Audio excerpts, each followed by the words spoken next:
તો ચંડોળા તળાવમાં ડીવાયએમસીની અદ્ધરતાલ રજૂઆત જોવા મળી છે। સંદેશ ન્યૂઝે કામગીરી અંગે સવાલ પૂછતા અધિકારી ત્યાંથી ભાગ્યા હતા। એએમસી ડીવાયએમસી રિદેશ રાવલ સંદેશ ન્યૂઝના સવાલોથી ભાગી ગયા હતા। અધિકારી ચંડોળા તળાવ ભરવાની વાતો કરી રહ્યા છે। બાંગ્લાદેશની અસામાજિક પ્રવૃત્તિ સાથે સંકળાયેલા હોવાની પણ વાત છે। તો 400 જેટલા લોકોને અલગ અલગ શેલ્ટર હોમમાં રખાયા છે। લેન્ડ ગ્રેબિંગ હેઠળ ગુનો દાખલ કરવાની નીતિ છે।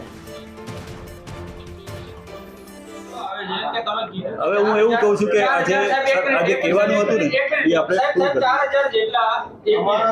સર જવાબ તો આપો। બસ આટલું બરોબર છે। આટલું જે માહિતી આપવાની એમને માહિતી જવાબ તો આપો।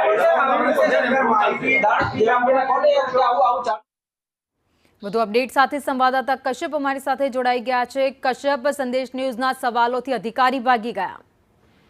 ડીવાયએમસી રિદેશ રાવલ છે તેની હેઠળ એસેટ વિભાગ આવે છે અને તેની જવાબદારી છે આ સમગ્ર ડિમોલેશનની। એવા સંજોગોમાં ડિમોલેશન બાબતે તેમને સવાલ કરવામાં આવ્યા હતા। બે મોઢાની વાત અધિકારી દ્વારા કરવામાં આવી હતી। એક તરફ તે કહી રહ્યા છે કે આજે 4000 મકાન તોડવામાં આવ્યા, તે પૈકી અસામાજિક તત્વો હતા, સાથે જે ગેરકાયદેસર બાંગ્લાદેશીઓ વસવાટ કરતા હતા તેના મકાન હતા અને તેના મકાન તોડવામાં આવ્યા છે। તો આ પૈકીના જે 400 જેટલા લોકો છે તેને શેલ્ટર હોમમાં અમદાવાદ મ્યુનિસિપલ કોર્પોરેશન દ્વારા રહેવા માટે સાથે જ જમવા માટેની વ્યવસ્થા પણ કરવામાં આવી છે। ત્યારે બે મોઢાની વાત અધિકારી દ્વારા કરવામાં આવી હતી અને આ અંગે જ્યારે સંદેશ ન્યૂઝ દ્વારા સવાલ કરવામાં આવ્યા હતા અને આ સવાલોથી અધિકારીએ ઉભા થઈ અને ચાલતી પકડી હતી અને કોઈ પણ પ્રકારના જવાબ તેમના દ્વારા આપવામાં આવ્યા ન હતા। આગામી સમયમાં હજી પણ જે સ્થાનિક લોકો છે કે જે વર્ષોથી ત્યાં વસવાટ કરે છે તેને અન્ય જગ્યાએ ખસેડવા માટે થઈ વૈકલ્પિક વ્યવસ્થા ઊભી કરવા માટે થઈને આયોજન કરવાના બદલે અધિકારી છે તે કહી રહ્યા છે કે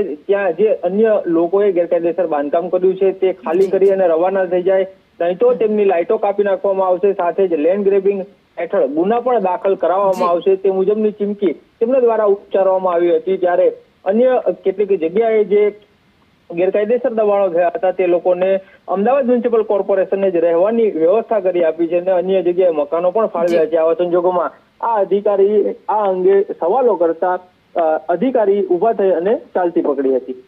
આભાર માહિતી માટે।